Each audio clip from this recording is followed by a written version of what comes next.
Well, let's go live to Jerusalem now and talk to Dore Gold, who's former advisor to Benjamin Netanyahu and a former Israeli ambassador to the UN. Welcome to Global, welcome to the programme. Your thoughts on what you just heard?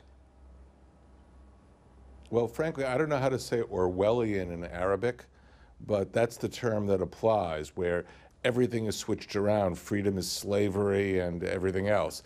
Khalid Mashal heads a jihadist organization. And the best proof of that is what fellow Arab states are saying about Hamas. You know, Hamas in the Gaza Strip is allied with Ansar Beit al-Maqdis.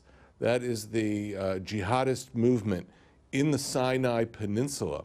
They work together, and that organization is now part of ISIS. So you can tell what an organization is by the friends it keeps. And Hamas is clearly in the jihadist category. Just one other thing. During the last Gaza war, it's public knowledge that in the middle of July, on July 15th, Egypt offered a ceasefire to end the war, and Israel accepted it.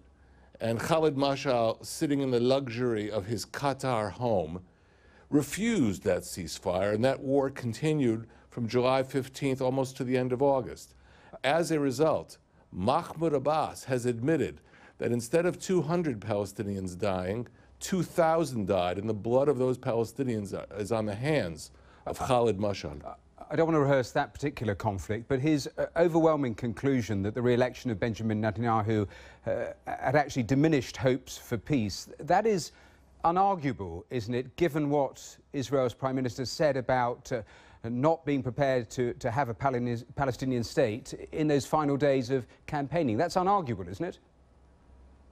Well, come on, you're asking a pirate about freedom of navigation. Prime Minister Netanyahu said, given the multiple security threats now that are emerging on Israel's doorstep, with the revolutionary guards of Iran and Syria, with ISIS spreading in the Sunni center, and with the fact that Mahmoud Abbas, out of weakness, has now embraced Hamas as a partner, this makes it very difficult to envision the implementation of the principle of two states for two people.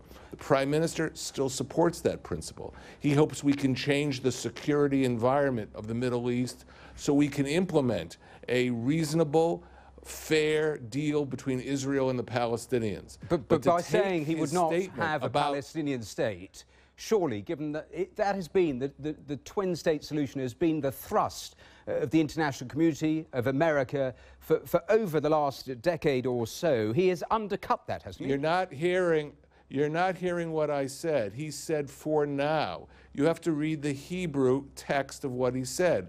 A lot of people have either misrepresented him or didn't do their homework or don't know Hebrew. But the fact is, he has said, not now. Not now when these threats are multiplying.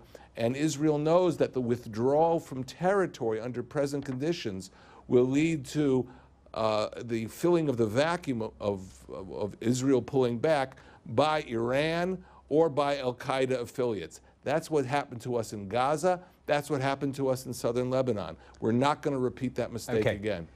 Whilst you're with us, let me just quickly ask you about those talks going on in Switzerland. We don't have a deal on Iran nuclear and that programme yet. If there is some sort of framework deal, that is progress, isn't it? Well, you have to look at what the deal does. Israel had hoped that any negotiation with the Iranians would lead to a considerable reduction of the Iranian nuclear infrastructure. That's what we were told would happen. We were hoping that it would create a situation where breakout and the achievement of nuclear weapons by Iran would take well over a year. But it's our estimate we're looking at breakout of less than a year, and we're looking at Iran retaining very dangerous nuclear facilities, such as its underground facility at Fordow and its plutonium plant in Iraq. If all that is left intact, then not only Israel, but Saudi Arabia, Jordan, and our Arab allies all have very serious worries. Well, Dore Gold, we are out of time, but thanks for joining us here on today's Global. Thank you.